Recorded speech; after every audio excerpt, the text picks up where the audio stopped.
Beaucoup de gens traversent leur vie avec le sentiment de lutter constamment contre une force invisible, quelque chose qu'ils ne peuvent pas vraiment expliquer, mais qui les retient à chaque instant. Peu importe leurs efforts, ils semblent coincés dans un cycle de difficultés financières, de relations brisées, de maladies, de peur ou de dépression. C'est comme si une main invisible les poussait vers le bas à chaque fois qu'ils essayaient de se relever. Avez-vous déjà ressenti cela? Quoi que vous fassiez, vous continuez à vous retrouver dans les mêmes situations douloureuses. Et si je vous disais que ce n'est pas que de la malchance? Et si je vous disais qu'il existe une force spirituelle qui travaille contre vous, une force qui opère dans votre famille depuis des générations? On vous a peut-être dit que tant que vous croyez en Dieu, tout ira bien. Mais la vérité est que de nombreux croyants vivent, sans le savoir, sous des malédictions spirituelles qui n'ont jamais été brisées. Ces malédictions peuvent maintenir des familles entières piégées dans des cycles d'échecs, de pauvreté, de dépendance et de maladie. Et le pire, la plupart des chrétiens ne réalisent même pas que cela se produit. La Bible dit clairement que les malédictions sont réelles. Ce ne sont pas seulement un mythe ou une superstition. Dans Deutéronome 28, Dieu décrit en détail comment ceux qui lui obéissent seront bénis, mais que ceux qui se détournent connaîtront des malédictions générationnelles. Dans Exode 20, 5, nous voyons que les péchés des pères peuvent affecter leurs enfants jusqu'à 4 générations. Maintenant, réfléchissez-y une seconde. Si votre arrière-grand-père était impliqué dans le péché, la sorcellerie ou la rébellion contre Dieu, cela pourrait encore vous affecter aujourd'hui, même si vous n'y êtes pour rien. Mais voici la partie la plus choquante. De nombreuses personnes, même des chrétiens, vivent encore sous des malédictions que Jésus a déjà brisées. Oui, vous avez bien lu, Jésus a déjà payé le prix pour vous libérer. Le problème est que la plupart des gens ne savent pas comment activer cette liberté.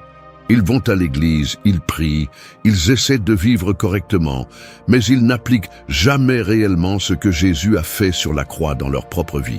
Et c'est exactement ce que veut l'ennemi. Si vous croyez que chaque malédiction a été brisée par la puissance de Jésus, commentez « Amen » ci-dessous. Faites savoir à l'ennemi que vous n'êtes plus liés et que vous êtes en position de victoire. Et n'oubliez pas de vous abonner. Restez connectés pour ne jamais manquer une autre révélation puissante qui renforcera votre foi et exposera les mensonges de l'ennemi. Cela ne dérange pas Satan si vous lisez votre Bible. Cela ne le dérange même pas si vous priez, tant que vous ne découvrez jamais le verset unique qui a le pouvoir de briser immédiatement toute malédiction. Parce qu'au moment où vous déclarez ce verset avec foi, son emprise sur votre vie est détruite. Pendant trop longtemps, on a dit aux gens de simplement faire confiance à Dieu tout en continuant à souffrir de l'oppression. Mais Dieu n'a jamais voulu que vous viviez en esclavage. Il vous a déjà donné la clé de la liberté. Il est maintenant temps pour vous de l'utiliser. Pensez-y. Si quelqu'un vous donnait la clé d'une cellule de prison mais que vous ne l'utilisiez jamais, blâmeriez-vous la personne qui vous l'a donnée? Ou reconnaîtriez-vous que c'est vous qui n'avez pas agi? C'est exactement ce qui arrive actuellement à des millions de chrétiens. On leur a donné la clé pour briser toutes les malédictions, mais on ne leur a jamais appris à l'utiliser. L'ennemi compte sur vous pour rester ignorant. Il veut que vous croyiez que les malédictions n'existent pas, que vous n'avez tout simplement pas de chance, que c'est juste la vie. Mais au fond, vous savez que quelque chose ne va pas. Vous savez qu'il se passe quelque chose que la logique seule ne peut expliquer. Et maintenant, vous êtes à la croisée des chemins. Vous pouvez choisir d'ignorer cela et de continuer à vivre de la même manière, en affrontant les mêmes difficultés, en espérant que les choses changeront d'elles-mêmes. Ou vous pouvez enfin prendre le contrôle de votre vie et briser le cycle une fois pour toutes. Parce que dans la partie suivante, vous découvrirez le verset biblique exact que Satan vous a caché. Celui qui a le pouvoir de briser toutes les malédictions et de vous libérer immédiatement. Êtes-vous prêts pour la vérité? Pendant des générations, les gens ont été piégés dans des cycles de souffrance sans comprendre pourquoi. Les familles ont porté le poids de la pauvreté, de la maladie, de la dépendance et de l'échec, transmettant ces fardeaux comme s'ils faisaient partie intégrante de la vie. Mais et si ces schémas n'étaient jamais censés exister dans votre vie? Et s'ils ne faisaient jamais partie du plan de Dieu pour vous?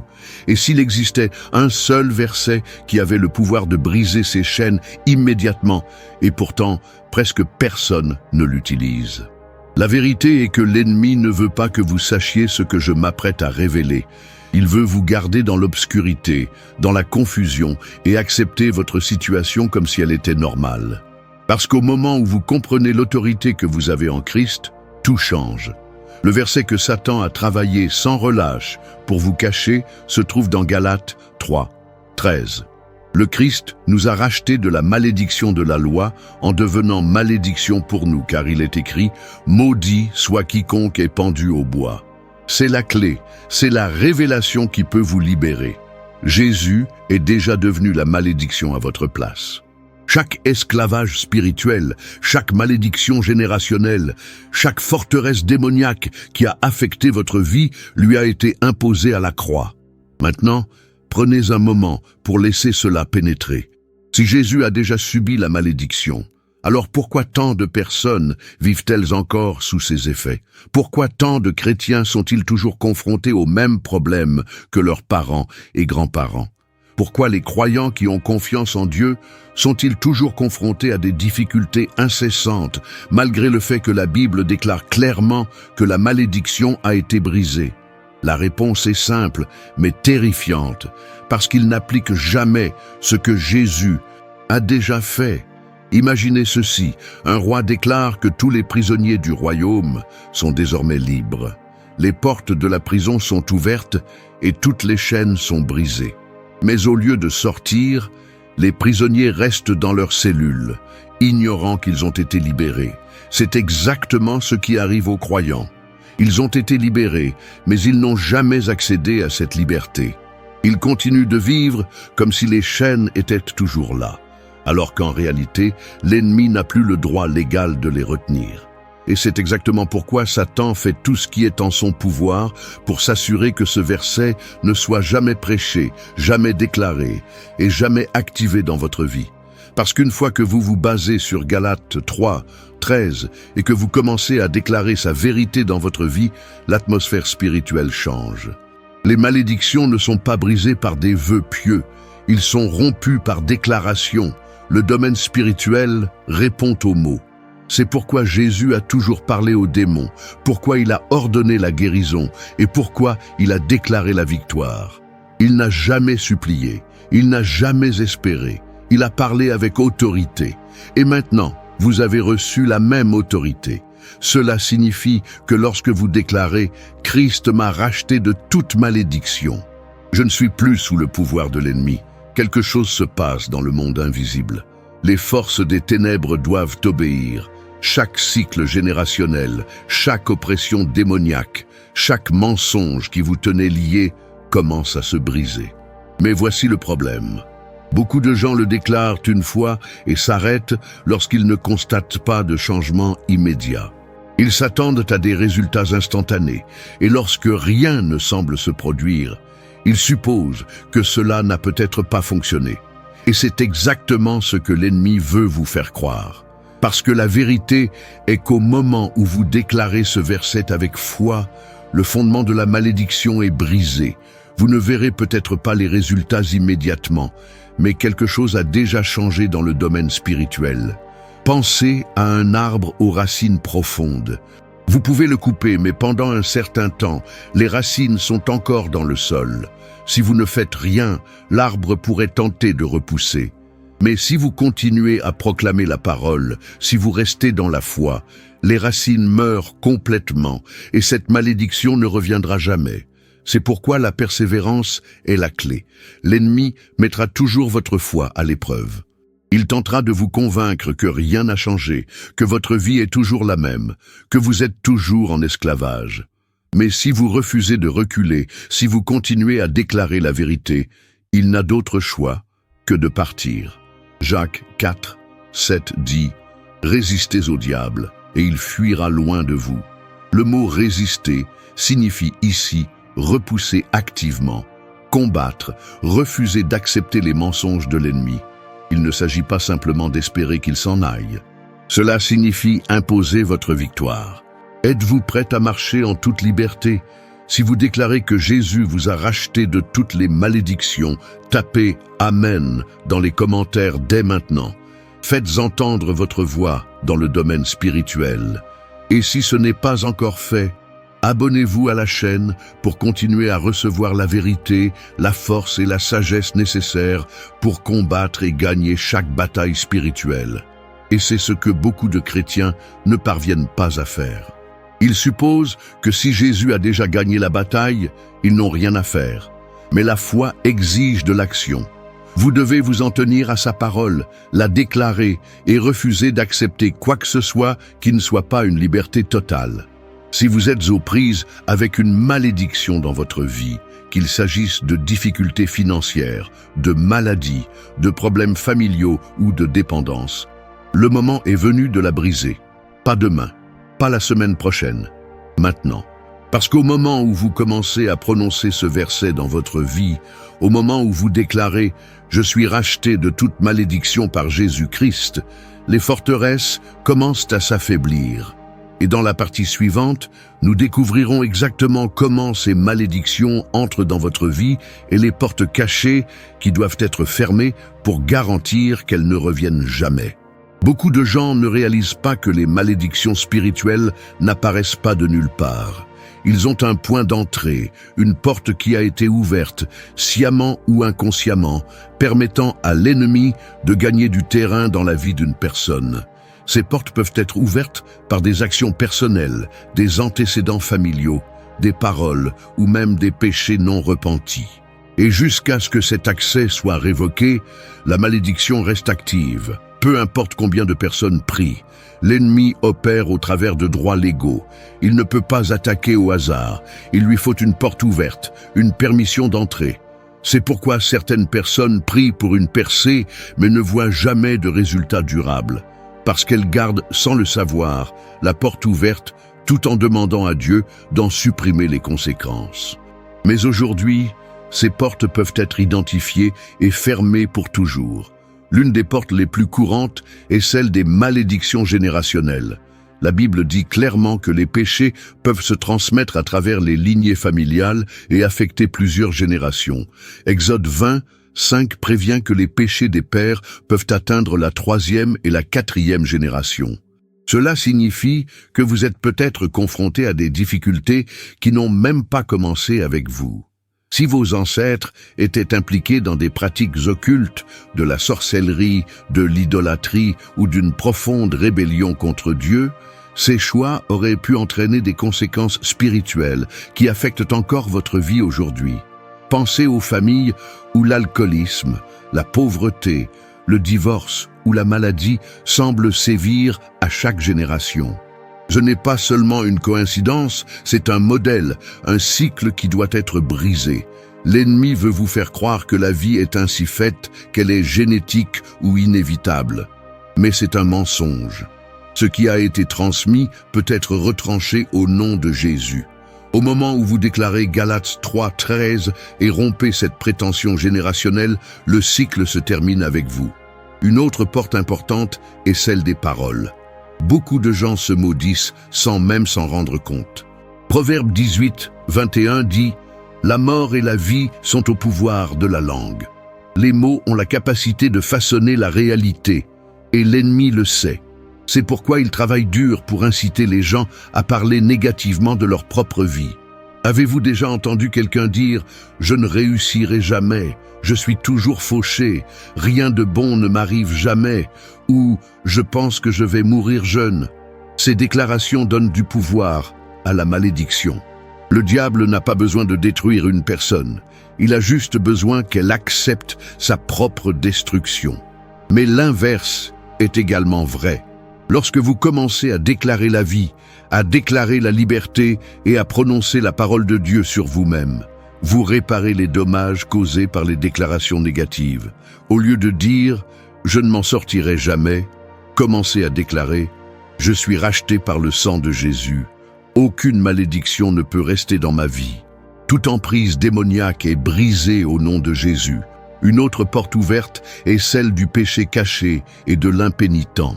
De nombreux croyants luttent contre des attaques spirituelles constantes, ne réalisant jamais que l'ennemi a accès à leur vie à cause de domaines de péché qui n'ont jamais été abandonnés à Dieu.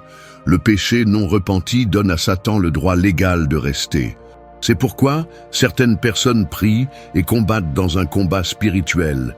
Mais rien ne change, car la porte est toujours ouverte.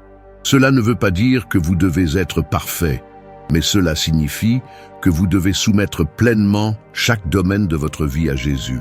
Dès l'instant où vous confessez et renoncez à votre péché, l'ennemi perd ses droits sur cette zone.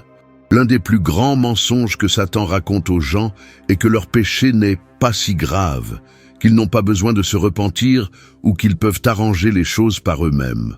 Mais un péché non avoué est une invitation à l'oppression. Lorsque vous le conservez, vous autorisez sans le savoir l'ennemi à rester. C'est pourquoi Jacques 4, 7 dit « Soumettez-vous à Dieu, résistez au diable, et il fuira loin de vous. » Beaucoup de gens tentent de résister au diable, mais oublient la première étape, la soumission à Dieu. Sans soumission totale, il n'y a pas de pouvoir de résistance. Mais une fois cette porte fermée, l'ennemi doit partir. Une autre porte est l'implication occulte. De nombreuses personnes, même chrétiennes, ouvrent sans le savoir les portes de choses qu'elles pensent inoffensives. L'astrologie, les horoscopes, les médiums, les cartes de tarot, ou même les rituels culturels. Ce qui semble être une curiosité innocente peut être une invitation directe aux forces démoniaques à entrer. Deutéronome 18, 10, 12 montre clairement que Dieu déteste toutes les formes de pratiques occultes. Peu importe que cela ait été fait pour le plaisir ou sans mauvaises intentions. Dès que quelqu'un s'engage dans ces pratiques, il entre en territoire ennemi. Et l'ennemi ne joue pas franc jeu. Une fois la porte ouverte, il en profite pleinement. Mais voici la bonne nouvelle. Peu importe depuis combien de temps ces portes sont ouvertes, elles peuvent être fermées aujourd'hui. Dès l'instant où vous renoncez à ces choses et appliquez la vérité de Galates 3.13, le pouvoir de la malédiction est brisé. Alors maintenant, la question est, comment se libérer ? Maintenant que vous comprenez comment les malédictions entrent, vous devez connaître les étapes exactes pour les briser de façon permanente, car une fois que vous l'aurez fait, l'ennemi n'aura plus le contrôle de votre vie. Et dans la partie suivante, nous découvrirons exactement comment procéder. Briser une malédiction ne consiste pas simplement à espérer que les choses changent. Cela nécessite une action intentionnelle, une déclaration pleine de foi et une autorité spirituelle. Beaucoup de gens croient que, du simple fait qu'ils sont chrétiens, ils sont automatiquement libérés de toute oppression. Mais la réalité est que la liberté doit être imposée. Jésus a déjà payé le prix, mais jusqu'à ce que vous preniez l'autorité et appliquiez sa victoire à votre vie, l'ennemi continuera d'opérer là où on ne lui résiste pas. Pensez-y comme à un voleur. Si quelqu'un entre par effraction chez vous et que vous ne faites rien, il restera aussi longtemps qu'il le souhaite. Mais au moment où vous le confrontez et lui dites « Vous n'avez pas le droit d'être ici, sortez !» et même appelez du renfort, le voleur n'aura d'autre choix que de fuir. C'est exactement ce qui se passe dans le domaine spirituel. Satan n'a pas le droit de rester dans votre vie, mais si vous ne lui ordonnez pas activement de partir, il restera aussi longtemps que vous tolérerez sa présence. La clé pour briser toute malédiction se trouve dans Galates 3, 13. Le Christ nous a rachetés de la malédiction de la loi en devenant malédiction pour nous, car il est écrit « Maudit soit quiconque est pendu au bois ». Ce verset est votre preuve légale qu'aucune malédiction n'a le droit de demeurer dans votre vie. Jésus l'a déjà pris sur lui, mais jusqu'à ce que vous le déclariez haut et fort avec foi, l'ennemi agira comme si rien n'avait changé. La première étape est la reconnaissance. Vous ne pouvez pas briser ce que vous ne reconnaissez pas. Beaucoup de gens vivent dans le déni, pensant « c'est comme ça que la vie est » ou « ce n'est pas une malédiction, c'est juste ma situation ». Mais l'ennemi prospère dans la tromperie. S'il peut vous convaincre que tout va bien, que ce que vous vivez est tout simplement normal, il peut vous maintenir lié indéfiniment. Regardez votre vie, honnêtement. Existe-t-il des schémas d'échecs répétés, de maladies, de difficultés financières ou de relations brisées qui n'ont aucun sens? Votre histoire familiale montre-t-elle les signes d'une malédiction générationnelle? Si tel est le cas, il est temps de reconnaître que ce n'est pas dû au hasard, c'est spirituel. Et une fois que vous l'aurez reconnu, vous pourrez agir. La deuxième étape est la repentance et le renoncement. S'il y a un domaine dans votre vie qui a donné accès à l'ennemi, que ce soit par le péché, les paroles ou l'implication dans l'occultisme, il doit être confessé et abandonné. L'ennemi ne peut pas s'accrocher à ce qui a été placé sous le sang de Jésus. Mais ce qui n'est pas avoué reste incontesté. C'est pourquoi tant de croyants luttent. Ils prient pour la liberté mais ne ferment jamais les portes qui ont permis à l'ennemi d'entrer. Ils continuent de prononcer des paroles de défaite, de s'engager dans des pratiques qui ouvrent des portes spirituelles ou de s'accrocher à des péchés non repentis. Et tant que ces portes restent ouvertes, l'oppression continue. Confesser ses péchés devant Dieu n'est pas une question de culpabilité, mais plutôt une violation de droits légaux. Dès l'instant où vous vous repentez réellement et renoncez au passé, Satan perd son emprise. La troisième étape consiste à déclarer la parole de Dieu avec autorité. Jésus n'a jamais supplié l'ennemi de partir. Il lui a ordonné de partir. Il n'a pas demandé poliment aux démons d'arrêter de tourmenter les gens. Il a parlé avec autorité et puissance. Vous devez faire de même. La Bible dit dans Job 22, 28, « Vous décréterez une chose et elle vous sera établie. Ce que vous déclarez avec foi, Dieu l'applique. » Mais il faut le dire à voix haute. Le domaine spirituel répond aux mots.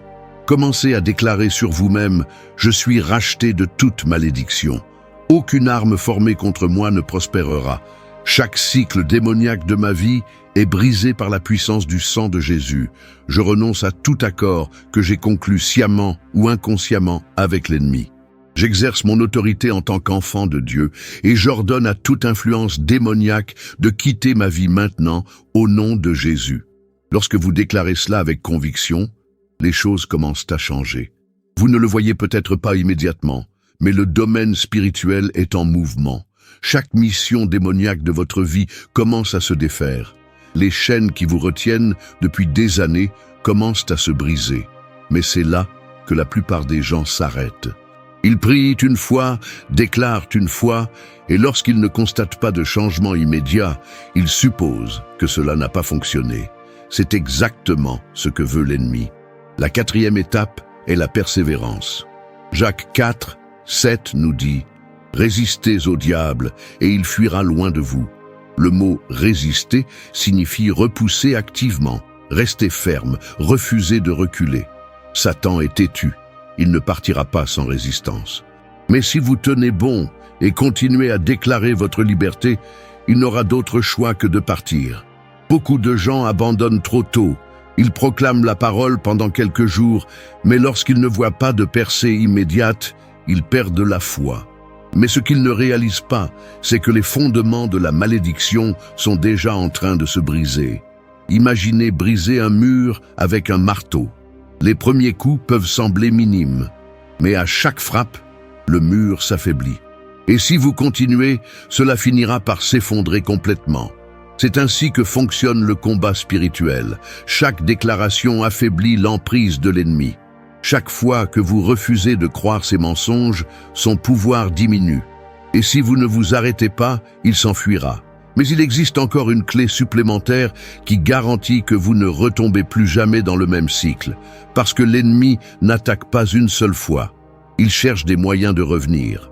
Et dans la partie suivante, nous exposerons la stratégie finale de l'ennemi et comment garantir que votre liberté soit permanente.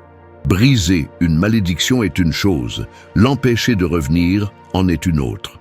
Trop de gens font l'expérience d'une liberté temporaire pour se retrouver ensuite dans les mêmes batailles des mois, voire des années plus tard. Pourquoi? Parce que l'ennemi est persistant. Il ne part pas et n'abandonne pas. Il attend.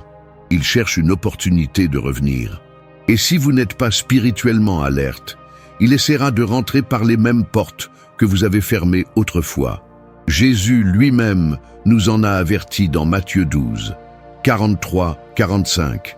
Quand un esprit impur sort d'une personne, il parcourt des endroits arides à la recherche de repos et ne le trouve pas. Puis il dit « Je retournerai à la maison que j'ai quittée ». C'est l'une des réalités les plus terrifiantes du domaine spirituel. La délivrance seule ne suffit pas. Si votre vie spirituelle est vide, si vous éliminez l'ennemi mais ne vous remplissez pas de la parole de Dieu, de la prière et de l'obéissance, il reviendra plus fort.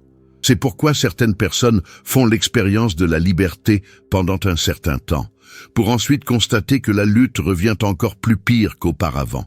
Ils ont prié, ils ont déclaré, ils ont senti une percée, mais avec le temps, ils ont baissé leur garde. Ils ont arrêté de proclamer la parole, ils se sont laissés distraire, ils sont revenus à leurs vieilles habitudes. Et c'était tout ce dont l'ennemi avait besoin. Alors, comment pouvez-vous vous assurer qu'une fois libéré, vous resterez libre? Premièrement, vous devez marcher quotidiennement dans l'autorité spirituelle. La liberté n'est pas un événement ponctuel, c'est un style de vie. Chaque jour, vous devez rejeter activement les mensonges de l'ennemi et renforcer la vérité de la parole de Dieu tout au long de votre vie. De la même manière que vous ne mangez pas une seule fois en espérant rester rassasié pour toujours, vous ne pouvez pas déclarer la victoire une seule fois et vous attendre à ce que l'ennemi n'attaque plus jamais. Vous devez continuer à nourrir votre esprit avec la parole de Dieu et à vous tenir debout dans votre autorité. Deuxièmement, vous devez garder vos portes spirituelles. L'ennemi cherche toujours des points de rentrée. Cela signifie que vous devez être extrêmement prudent quant à ce que vous autorisez dans votre vie. La musique que vous écoutez, les films que vous regardez, les conversations dans lesquelles vous participez, toutes ces choses affectent votre atmosphère spirituelle. Si vous laissez l'obscurité entrer dans votre vie par le biais de divertissements, de relations ou même de paroles vaines, vous invitez l'ennemi à revenir. Troisièmement, soyez conscient de la paresse spirituelle. Beaucoup de gens sont forts dans la prière lorsqu'ils sont désespérés, mais une fois que les choses s'améliorent, ils se détendent, ils arrêtent de jeûner, ils arrêtent de proclamer la parole, ils arrêtent de prier avec intensité. Et c'est exactement à ce moment-là que l'ennemi frappe. Vous ne pouvez pas vous permettre de baisser votre garde. La Bible dit dans 1 Pierre 5, 8, « Soyez vigilants et sobres.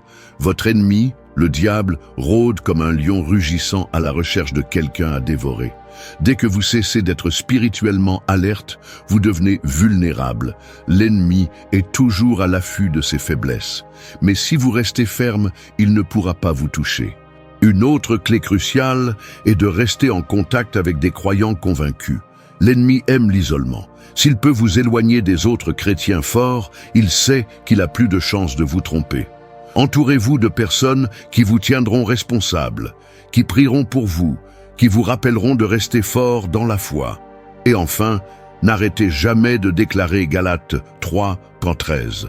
Ce n'est pas parce que la malédiction est brisée que vous arrêtez d'utiliser l'arme qui vous a libéré. Continuez à le dire, continuez à le renforcer, restez fidèle à la vérité. L'ennemi veut que vous oubliez, que vous vous mettiez à l'aise, que vous supposiez que tout va bien. Mais dès que vous arrêtez de déclarer votre victoire, vous faites place au doute, à la peur et à la tromperie. La liberté n'est pas donnée aux passifs, elle est maintenue par ceux qui se battent pour elle. L'ennemi ne cessera jamais d'essayer, mais tant que vous resterez dans la foi, il ne réussira jamais. Maintenant que vous avez les connaissances, la question est, allez-vous les appliquer? Parce que dans la dernière partie, nous rassemblerons tout. Une déclaration finale qui scellera votre liberté et fera en sorte que l'ennemi sache qu'il n'a plus jamais sa place dans votre vie. Vous êtes arrivé jusqu'ici parce que quelque chose en vous refuse de rester lié. Vous n'êtes plus disposé à accepter les cycles de lutte, de défaite et d'oppression qui vous pèsent depuis des années. Vous avez reconnu la vérité. Jésus-Christ a déjà brisé toutes les malédictions et que Satan n'a plus de droit légal sur votre vie. Mais vient maintenant la partie la plus importante. Vous devez sceller cette liberté de façon permanente. parce que l'ennemi essaiera de vous tester. Il essaiera de vous murmurer des mensonges, vous disant que rien n'a changé, que vous êtes toujours en esclavage, que vos prières n'ont pas fonctionné. Ne le croyez pas. Ce que vous venez de faire en déclarant la parole de Dieu, en renonçant à tout droit légal de l'ennemi et en vous appuyant sur la vérité de Galates 3:13, cela a déjà changé les choses dans le domaine spirituel. Vous ne le voyez peut-être pas encore, mais toutes les chaînes démoniaques qui vous retenaient ont déjà commencé à se briser. Maintenant, vous devez marcher dans cette nouvelle autorité. La première étape est de continuer à déclarer votre liberté chaque jour. Le pouvoir de vie et de mort est dans la langue. Proverbe 18:21, et l'ennemi le sait. C'est pourquoi il fera tout pour vous faire taire. Mais vous devez faire le contraire. Parlez plus fort, déclarez avec plus de foi, refusez de laisser vos paroles s'aligner sur les mensonges de l'ennemi. Dites-le à haute voix dès maintenant. Je suis racheté par le sang de Jésus. Chaque malédiction a été brisée. Aucune arme formée contre moi ne prospérera. L'ennemi n'a aucun pouvoir sur moi au nom de Jésus. La deuxième étape consiste à renforcer votre esprit quotidiennement. Vous ne pouvez pas vous libérer de l'ennemi et ensuite retourner à la paresse spirituelle. Si vous le faites, il reviendra plus fort, tout comme Jésus l'a prévenu dans Matthieu 12, 43-45. Comment rester fort? Restez dans la parole. Lisez la Bible chaque jour et remplissez-vous de vérité. Si vous ne le faites pas, l'ennemi tentera de remplir votre esprit de mensonges. Priez sans cesse. La prière n'est pas seulement une routine, c'est une guerre. Chaque fois que vous priez, vous renforcez votre victoire. Entourez-vous de croyants qui marchent avec autorité. L'ennemi aime l'isolement. Restez connectés à ceux qui vous tiendront responsables et vous rappelleront la vérité. Fermez toutes les portes à l'ennemi. S'il existe des habitudes, des relations ou des influences qui ouvrent la porte à l'obscurité, coupez-les complètement. Ne divertissez rien qui donne à Satan accès à votre vie.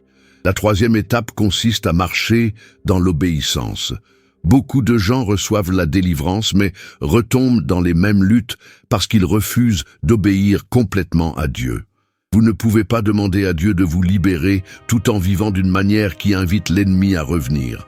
L'obéissance n'est pas une question de légalisme, il s'agit de protéger votre liberté. Plus vous alignez votre vie sur la volonté de Dieu, plus vous devenez spirituellement fort. L'ennemi n'a aucun pouvoir sur quelqu'un qui est pleinement soumis à Dieu. Jacques 4:7. Et enfin, n'oubliez jamais ce que Jésus a fait pour vous. La croix n'était pas seulement un événement religieux, c'était une guerre spirituelle qui s'est terminée par la défaite de Satan.